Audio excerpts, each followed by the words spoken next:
আসসালামু আলাইকুম, কেমন আছেন সবাই? বাগান বিলাসের আরেকটা নতুন ভিডিও নিয়ে আপনাদের মাঝে হাজির হয়েছি।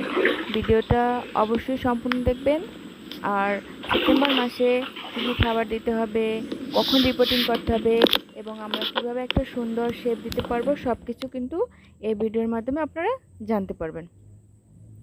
আমরা পুরো বর্ষায় কিন্তু গাছে কোনো কাটাই ছাঁটাই করি না, আর বৃষ্টির পানিতে তখন কিন্তু গাছ অনেক ঝোপালো হয়ে যায়, বড় বড় শাখা পোশাখা বের হয়ে যায়। সেপ্টেম্বরে আমরা এই গাছটাকে একটা সফট প্রুনিং করব। কারো যদি হার্ড প্রুনিং করার দরকার হয় তাহলে হার্ড প্রুনিংও করে নেবেন। সফট প্রুনিং করার কারণ হচ্ছে তাহলে আমাদের অনেক শাখা পোশাখা বের হবে, আরও নতুন ডাল বের হবে, সেই ডাল থেকেই কিন্তু আমাদের গাছে প্রচুর ফুল আসবে।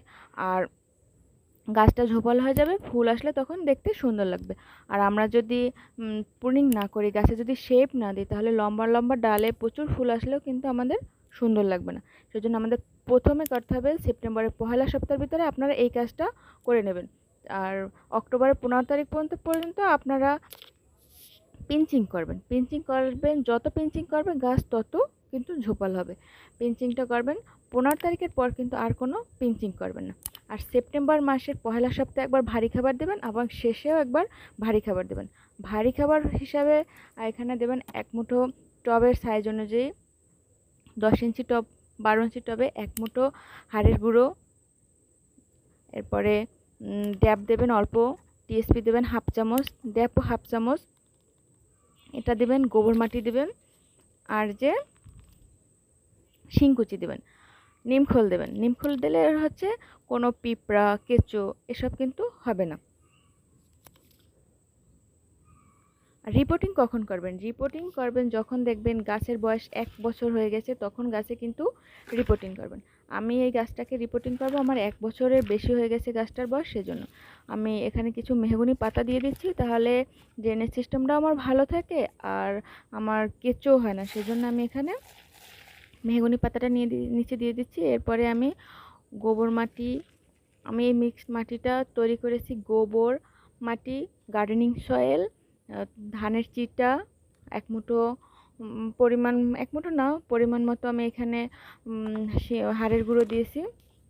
এটা দিয়ে বস্তা ভরে 1 মাস রেখেছি। এরপর এইটা এখন এই মাটিটা আমি গাছের জন্য ব্যবহার করছি। আর আপনাদের যদি না থাকে তাহলে শুধু গোবর মাটি এবং গার্ডেনিং সয়েল দিয়েই কিন্তু বসাতে পারেন।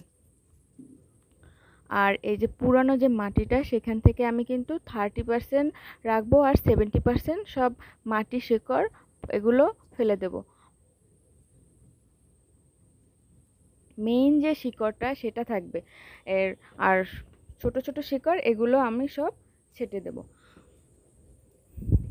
অক্টোবরের 15 তারিখের পর কিন্তু আমরা গাছে একটা তরল খাবার দেব।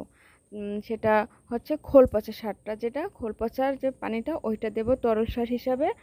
আর নভেম্বর থেকে কিন্তু আমরা পটাশ সার দেবো, তখন কিন্তু আর নাইট্রোজেন জাতীয় কোনো সার দেবো না, কারণ তখন কিন্তু তাহলে আর ফুল আসবে না, আমাদের পাতায় ঘাস ভরে যাবে। আর পটাশ জাতীয় খাবার দেবো, নভেম্বর থেকে আমরা পটাশ জাতীয় খাবার দেবো 15 দিন পর পর। লাল পটাশটা দিবেন আর তরল সার হিসাবে দেবেন কলার খোসাটা, তাহলে কিন্তু আপনাদের গাছে খুব সুন্দর ফুল আসবে আর দেখতেও খুব সুন্দর লাগবে। তখন কিন্তু আমরা কোনো নাইট্রোজেন জাতীয় কোনো খাবার দেব না। আর এখন এই গাছে ভারী খাবার দেওয়ার কারণ হচ্ছে কি, গাছ তাহলে নিজে একটা সুন্দর শেপ দেবে, ফুল আনার জন্য গাছকে সে প্রস্তুত করবে। এই যে দেখেন আমি কিভাবে মাটিটা রেখেছি, এইভাবে মাটিটা রেখে বাকি মাটি সব ছেটে দেবেন। এবার আমি আমার তৈরি যে মাটিটা, এই মাটিটা এই গাছে দিয়ে দেবো, ভালো করে দিয়ে দেবো, কোনো যেন ফাঁকা না থাকে, সুন্দর করে। আর গাছে যদি আপনাদের সাপোর্ট হিসাবে আপনারা এখানে বাঁশের কঞ্চি দিয়ে বেঁধে দিতে পারেন। আর গাছকে যদি সুন্দর ঝোপালো করতে চান, যা শেপ দিতে চান, তাহলে কিন্তু 3টা লাঠি দিয়ে সুতো দিয়ে বেঁধে আপনার গাছকে সুন্দর শেপ করে দিতে পারেন। আর এই মাটিটা যদি আপনাদের ভেজা থাকে তাহলে পানি দেওয়ার দরকার নেই, আর যদি ভেজা না থাকে তাহলে হালকা পানি দেবেন।